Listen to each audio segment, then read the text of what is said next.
Hey, what is going on, everybody? It is Blue, and we are finally here with my favorite type of videos. We are doing a Feral Shadowlands guide. So we're going to be covering everything you need to know as far as Feral. There's going to be a lot of things we are debunking. I didn't play pre-patch, but I have been very aware that there has been strange things involved with the pre-patch, and I do want to warn you there are going to be a lot of things seeping over into Shadowlands that are pre-patch related. So we're just going to be debunking those. We're going to be giving you the best information that you have as a person that has been playing Shadowlands for months now. And this is what I do. You guys, if you are new to the channel, new to Feral, first of all, welcome. This is a very enjoyable spec. I think it does have a lot of intricacies involved with it, but lucky for you, we're going to be covering everything you need to know, even if you're a beginner. So welcome. Let's go ahead and get to it. Thanks for watching. Peace. All right, you guys, let's talk about the most important decision you're going to be making in your Shadowlands experience, and that is which covenant to follow. Now, I want to let you know, all of the guides are going to tell you to go Kyrian. As a person that has been playing Kyrian the entire beta Shadowlands experience, I'll tell you, that's not a good idea. If you're going to be PvPing, if you're going to be raiding, Kyrian's probably not the one to be doing. I would say Night Fae is the go-to. But first of all, let's talk about why we go Night Fae, and just maybe in a way that I can convince you guys, just in a rational way. Also, think about it, you guys. We talked about Kyrian being strong for everybody. They nerfed Kyrian. Still not enough, right? What do they do in the most recent patch notes? What they do, they are targeting specific specs, and they are getting them out of Kyrian. How are they doing that? Well, they're like, okay, Feral is one of them. Okay, Feral, what is competing with Kyrian? Night Fae. Okay, by the way, your Night Fae is stronger. Buff Night Fae. Night Fae used to give us 12 spells. It's giving us 16 spells. It used to be quite RNG. It's less RNG. Take the hint, you guys. They are kicking us out of Kyrian. They don't want everybody going Kyrian. They are kicking Feral out of Kyrian. Don't go it. I know a lot of guides are telling you to go Kyrian. Don't do it. All right, so let's take a look at Night Fae. This is when you need to be running. Night Fae says, call upon Night Fae for an eruption of energy, channeling a rapid flurry of 16 druid spells and abilities over 4 seconds. There's been a blue post recently that says, hey, depending on which form you're in, so if you're in cat form, it's going to prioritize your main ability. It's going to be biting a lot more often. That is huge for us. If you're in Boomkin, it's going to be star surging more often. Huge for them too. They're trying to get both specs out of Kyrian. And also by going Night Fae is we have Soul Shape, we turn into Vulpin, teleporting, we have a Blink with that Vulpin ability as well. It's whatever. You know, we got utility, we don't really, it's fine, but it's cool. Now, out of the trees, our really only tree to go in, our best tree for damage-wise, is going to be Nina. And she's going to give us Grove of Inspiration. What this does is it gives us a stacking mastery, and then when we use our Convoke, that stacking mechanic is going to give us 25 mastery for every stack. Now this is a little bit outdated. When it says we get 8 stacks when we use our ability, that's untrue. Using your Convoke ability is automatically going to give you 16 stacks, so it's automatically baseline giving you 400 mastery every time you use the ability, plus whatever stacks you get in between it. Now I'll tell you it doesn't stack very often, but that's okay because 400 is pretty good. Now this one actually is really cool. It's actually really good depending on the kind of content you're doing. It makes it so when you interrupt a mob, you're going to be damaging that mob. And it actually does a lot of damage, you guys. No joke. In like a dungeon, if you're really doing well on your interrupts, this is doing like 5-6% of your overall damage, which is like dope. This is cool. But obviously it's going to feel bad for boss fights when you don't really need to interrupt. You have to compete against everybody else to interrupt. So that's a bummer. You're probably not going to feel any effects out of that at all. Now, okay, let's talk about for finesse. Let's go over finesse really quickly. Really no options for finesse. We have something that increases the duration and radius of Stampeding Roar. That's okay. I'd probably go with Born of the Wild since, you know, finesse is my only option. This is just going to reduce my Heart of the Wild. Heart of the Wild is a new ability we get. It just makes it so our affinity that we chose, which is going to be Boomkin, you can pop into Boomkin and start doing Boomkin spells. Now, what I want to let you guys know, this is kind of nice. It's going to increase those Boomkin damages. It's got a really long cooldown, so this is going to reduce it. But Boomkin is going to be... Starfall is, I think it's the strongest ability in the game for AoE, okay? Now, we can go into Boomkin, we can do Heart of the Wild to increase our Boomkin spells, go into Boomkin, and then even pop Convoke, and we could potentially be doing that as well. So that's really good. So with that aspect, with that in mind, I would probably go Born of the Wilds for those rare occasions when you want to do that, and then try to just make use of it, try to find more occasions to possibly do that. And just remember, Boomkin's really strong in AoE, so if you've got a huge AoE pool, you might want to risk it and try it.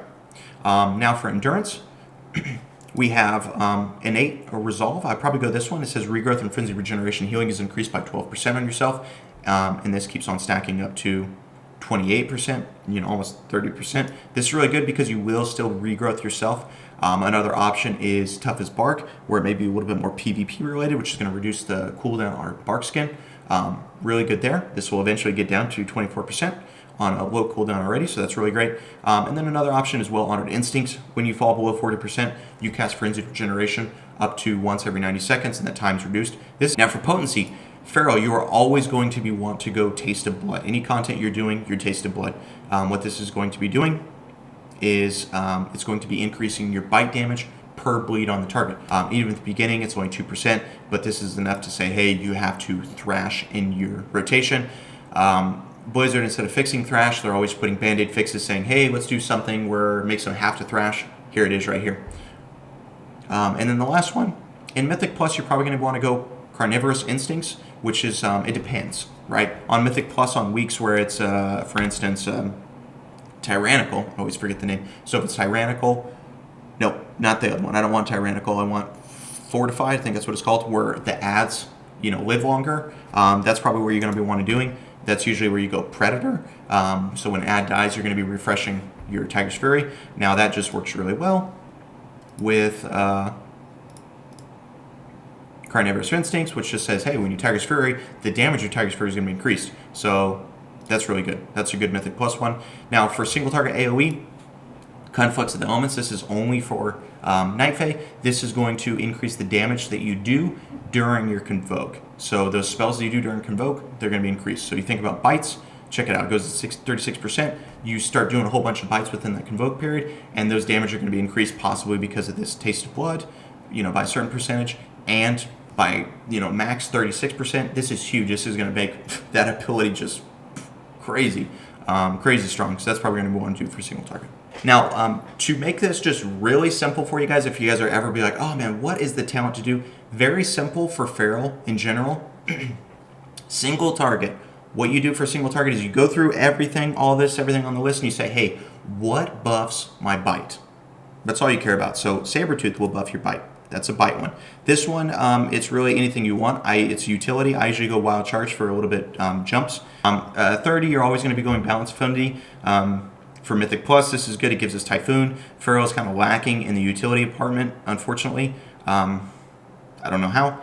35 is actually up in the air. You guys can really do anything you want. Mighty Bash has its uses anywhere. Mass Entanglement has some uses and dungeons. And Heart of the Wild, I think this might be a DPS cooldown for you, but you really need to find time to use it. I think for AoE, just know Boomkin, you guys, is doing really good in AoE. Starfall is just a really crazy strong ability. If you want to pop this and go Boomkin, and then possibly do Conflux, the Night Fae ability to get some chances of getting some Starfalls, I think huge packs should probably do better than Feral would, but it's a little bit RNG, so you can try to find options with that. Soul of the Forest is going to increase our bite damage. Single target, we're going to go Brutal Slash. And then Blood Talons is your go-to for single target as well, because this as well is going to buff your bite damage. Now let's go ahead and take a look at Mythic Plus. Now Mythic Plus for weeks that are Tyrannical, it's going to be more boss damage. I usually choose Sabretooth over Predator. I know a lot of people, when it's just Mythic Plus, they always go Predator. I try to be a little bit more responsible, I think, in my damage-wise, because I think this is more in a Tyrannical week. I think this is more padding, and then when you get to the boss, you're really not helping your team, where this is going to be assisting your team more in what is needed, the damage that's needed, which is boss damage. So I like to do that. But weeks where it's not, Predator is probably your go-to. This is going to make it so your Tiger's Fury is up more often. We'll go down here. These are kind of utilities. Soul of the Forest, again, this is our go-to. and then Primal Wrath. Primal Wrath is your rip. What buffs my rip? Well, Primal Wrath rips everything. So here, what buffs my rip here? Sabertooth doesn't really buff my rip. Predator does. Okay, so there's the thinking there. Now, here's where we have some issues in Mythic Plus, okay? I know some people are going Feral Frenzy. That's pre-patch shenanigans, guys. Don't worry about that. So Blood Talons buffs my rip, right? So that's good. Now, what we need to think about, though, you guys, is rip is a bleed that's going to be doing damage over time, all right? So Feral going Blood Talons, we don't really have any burst. In a Mythic 0, in a Heroic, or a normal dungeon, you go this and you're going to be struggling, okay? Because you're going to do a setup to get your Primal Wrath going on, you're going to Primal Wrath, and then things are going to die, and you're only going to get like 2 ticks of rip-off. And your damage is going to suffer, okay? Moment of Clarity is a valid build, you guys. But what does this do? Think about this. You're taking damage from your rips, and you're putting it into your swipes. Swipe has been capped at 5 targets. So ideally, it doesn't sound like a good idea. For massive pulls, not a good idea, right? Just don't do it for massive pulls, because you're hindering your ability that hits everything and buffing ability that doesn't, right? But for dungeons where mobs are going to be dying quickly and other people are going to be bursting down mobs quickly and you want to compete, Moment of Clarity is good. Okay, we made it in the room. We're going to go ahead and check out legendaries. And the easiest thing to tell you guys as far as, Blue, what is the best legendary to craft? Well, do you PvP? Because if you PvP, there's a pretty clear option. That's Eye of Fearful Symmetry. Tiger's Fury causes your next 2 finishing moves to restore 2 combo points. This one seems pretty clear to me to be the best PvP one. Now, the reason is because this one does not work very well at all with Blood Talons. And that's fine, because you're most likely going to be going Feral Frenzy and PvP, okay? So that's good. What also this one really works with is, sorry, I'm trying to pull up. Okay, so with your talents, you can also go with this one, Savage Momentum, if it's like a caster comp. Interrupting a spell with Skull Bash reduces the main cooldown of Tiger's Fury and Survival Instincts by 10 seconds. So this one's really good. This one's synergized really well with that legendary, and plus in PvP you are going to be interrupting, in arenas especially, interrupting spell casts and healers and stuff like that. So this one, hands down, best one. Now for PvE, we got a toss-up for single target.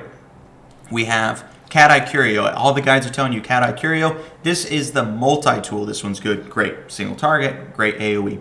Now what I want to let you guys know is I am running Apex Predator. Every time I have done these tests, I have always, every single time, gotten more damage out of Apex Predator's Craving.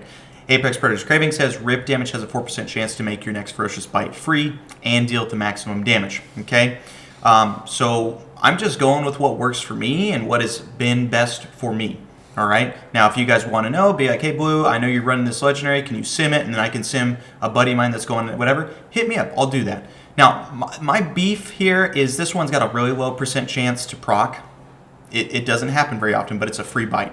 Now, where this one, Cat Eye Curio, it's really front-loaded, you guys. So it says clear cast abilities generate 25% of their energy cost, and maximum energy is increased by 60. The front-loaded part is that energy increased by 60. Once you're in a raid fight, you're only getting the benefit of that 60 energy at the very start of the fight. Once you run through that energy, you're going to be still most of the fight, and you're only getting like half the value of this legendary, because the only thing at that point that you're really getting from this is just the initial clear cast abilities generate 25% of their energy cost, right? So there's like 2 parts to this, and you're only getting half the part. Now in Mythic Plus, I'd say you're getting both of this, because in between mobs you can try to reset that 60 energy, and it's really good. But in raid fights, you're not getting that value, and I think that's why I'm probably getting better numbers from this. But I know some people are saying they simmed it and whatever.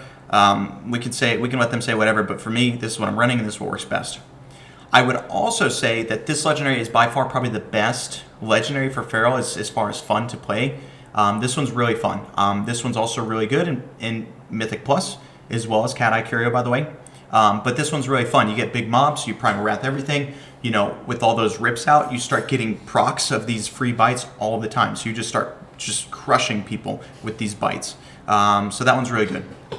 Now, as far as Mythic Plus goes, because these ones we're talking about is raid. As far as Mythic Plus goes, these are both really good. What I'm going to be doing is I actually think Circle of Life and Death is by far the best Mythic Plus when we talk about like end Mythic Plus, higher keys, really pushing some content. This one's where you're going to get the best value. Now this is going to also be more of a mob and not so like for weeks that it is. For instance, Tyrannical, this is going to be doing less single target damage, okay? So you need to kind of think about, well, this one's doing less single target. Maybe I want to go to Cat Eye or Apex, but weeks where the mobs are, mostly the priority, yeah, Circle of Life and Death is going to be helping. So out of my legendaries, I'm going to be running Apex, and then when I can, I'm going to go ahead and get Circle of Life for that really good dungeon damage. All right, we're going to go ahead and go to some dummies and go over rotation. Now, before I do that, I want to go over stats. All right, so we'll pull up the stats here. What is the stats of Feral? What do I need to be prioritizing? Basically, it's pretty simple, you guys. The way Feral is playing currently is it's starting to become really of an RNG class, and that is mostly because our bites are like 50% of our damage, right?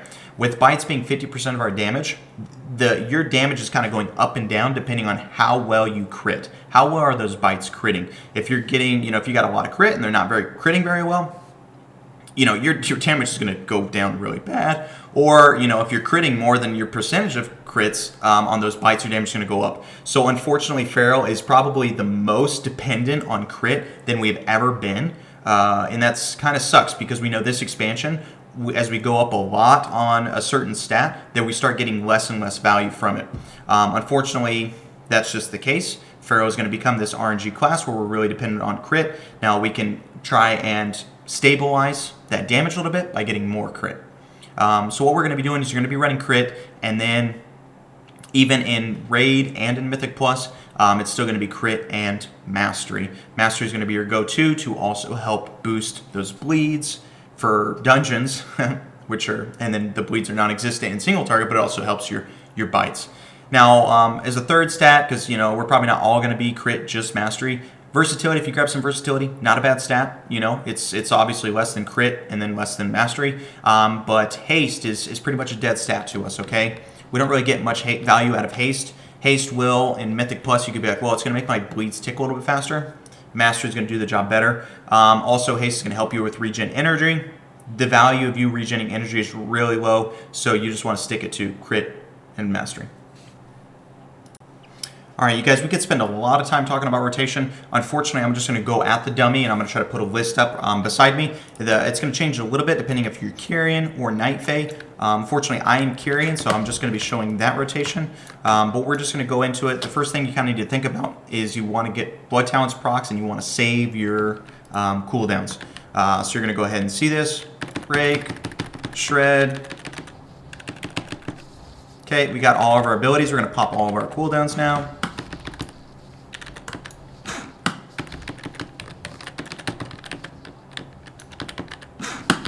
Okay, and basically that's it. Once my Berserks are over, we're just going to be maintaining Blood Talents procs. I think the things to consider here is in your single target rotation, you're going to prioritize Brutal Slash over Shred, or over, Shred, because Shred would do more damage. And then always try to get your Tiger's Fury to buff a Rake. Your Rake is your strongest just combo point generating ability out of all your abilities. So if you can, squeeze buff into that. And then it's pretty much basic from here. Now, on the other hand, if you are Night Fae, basically the rotation is going to be the same for you. You're going to pop everything, except instead of popping this Kyrian ability, because this, for Kyrian, for what it does, it's just a stat buff for me. Your Night Fae ability, you're going to want to wait until when you first start your rotation, wait till you get full combo points, pop everything as in Tiger's Fury and Berserk, and then go through your rotation as normal, and then when your Tiger's Fury falls off, then you're going to want to go ahead and pop your Night Fae ability. All right, we're going to go ahead and take a look at AoE rotation. AoE rotation is really, really simple, you guys, when you are running the Circle of Life Legendary. Basically, you're going to prioritize Rake on everything and just use Swipe as a way to proc Blood Talons. Okay, so here's where I go rake and everything. And I will cast Swipe if I get a free proc. Okay, I need to get Blood Talons again. So I got Blood Talons. Now I'm going to go ahead and rake, but I have a free proc of Swipe, so I'll just cast it. Okay, now I got to proc Blood Talons.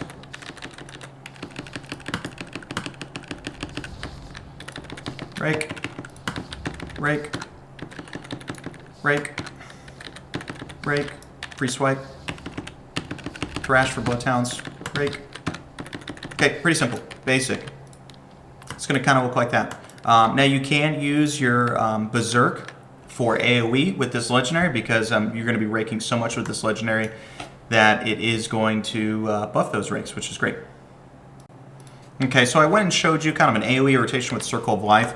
Now I do need to show you the other legendaries and the builds for them. So we go ahead and we put Apex Predator on. An AoE rotation, generally you're going to stick with Sabretooth. Usually with Ferals, this one's for when you're trying to do more damage to mobs, and this one's more damage to the bosses in the dungeons. But with Apex Predator, you're probably going to prioritize Sabretooth more because you're going to be getting bite procs and you want to get stronger bites out, so you go Sabretooth. Now, Cat Eye Curio, you kind of have the same thing if you want to go AoE or single target. So Cat Eye Curio doesn't really have anything tying it down. It can go either one. And same with Blood Talons or Moment of Clarity.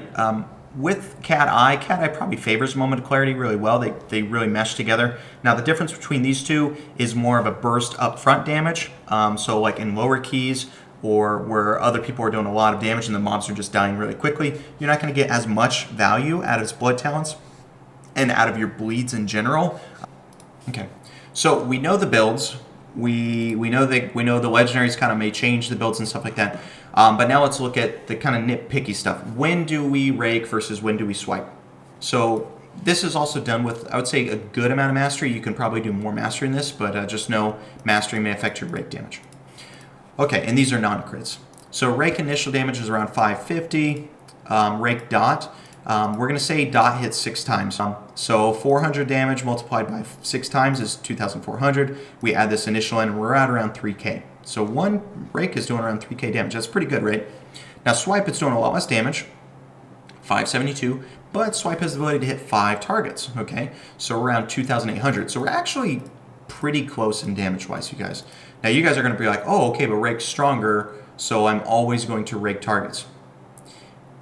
That is true, but understand that swipe has the ability to hit multiple targets, so it also has the greater ability to crit. So let's say we got 30% chance to crit, rake's only got that 30%, where swipe's got 30 multiplied by the 5 mobs that are around, so we have a greater chance to crit. So that does change things, right? Now, a rule of thumb is what I would say is when to rake 3 mobs always. Always rake. Rake those 3 mobs, keep your rakes up. Prioritize rake over swipe. Once we get 4 mobs, you're kind of on that iffy situation, if you want to, if not. Now 5 mobs, drop your rake, only use it for Blood Talons procs, and swipe. Okay, now this changes a little bit when we start doing Moment of Clarity, because Moment of Clarity is actually going to potentially increase the damage of these swipes, because some of those are going to be procs, and if you have procs, the damage of those swipes are increased by 15%. Now that's going to change the number down, so I would just say, rule of thumb on this one, this is more of a Cat Eye build. Like this, that's a pretty good basic Cat Eye build for AoE. You're probably going to just be wanting to rake for your Blood Talons procs or maybe 2 targets, okay? Whereas everybody else running Blood Talons, 3 targets for sure, maybe 4. Moment of Clarity, probably 2 targets, 1, 2 targets, 1 for sure, obviously, 2 targets. 3 is kind of that iffy point. All right, now let's move on and let's look at bite, okay? So let's go back to our Apex build where we're kind of, bite's a pretty important part of our damage. So for Apex build, bite's gonna be doing around 10k, whereas Primal Wrath is doing about 1k. This is the AoE portion of Primal Wrath, not the rips. So obviously you're gonna say, oh, okay, well Primal Wrath when we're 10 targets or over 10 targets because it's the same value, and that's true. But remember, Primal Wrath it's a lot cheaper than bite, okay? So that starts kind of cutting into when do we want to use it. So I would say rule of thumb is if you have 5 targets or minimum, 5 targets or less, try and bite in between your prime breath casts. Now that is always if you're available, if you can do it. If energy permits you to bite between your targets, then do it. Because you're going to get good value, you're going to get a lot of, where this is going to do around 5k, this is going to cost you a little bit more energy, but it's going to be doing 10k, it's going to be doing double damage, right? So 5 targets less, bite. Now, this changes though, of course, when we start doing Predator. Let's say Predator, okay, we're missing out on a lot of damage, so we're going to be biting a lot less, maybe 3 targets. Now, what also if we do Moment of Clarity? Okay, we're missing more targets, maybe we're just biting with 2 targets. So this one is going to be kind of how you guys feel. Once you start doing builds like these, it's really not necessary to be biting in between, but you're probably going to have the energy to do it, so I would just probably say 2 targets, go ahead and bite. It's also going to, doing this is also going to lower the value of Primal. So this one's going to lower the value of Primal and bite. So it's going to make them a lot less, both less valuable, or it's just going to be putting a lot of damage more in your swipes. Remember that. But yeah, with these builds, you can make it a little bit more simple and just say, hey, I'm just going to bite, with like 2-3 mobs, something like that. Maybe less since I'm going Predator. But with Predator, you might also have extra energy. So that one's kind of up in the air. But as far as kind of this build, I would say 5 and below. And then as you start changing up, the number gets down lower and lower. All right, you guys, we made it through the entire thing. I appreciate you guys for all your support. I'm sorry the video was so long, but that's it. If you guys have any questions, there's a couple Discords you can find me on. Go ahead and I'll link them in the descriptions below. There's a section in the Titan Community Discord where there's a feral chat, or you can always find me on Cat Theory. Also, I do stream, and I will be streaming Shadowlands content, so go ahead and check that out. But that's it, you guys. Take it easy. Peace.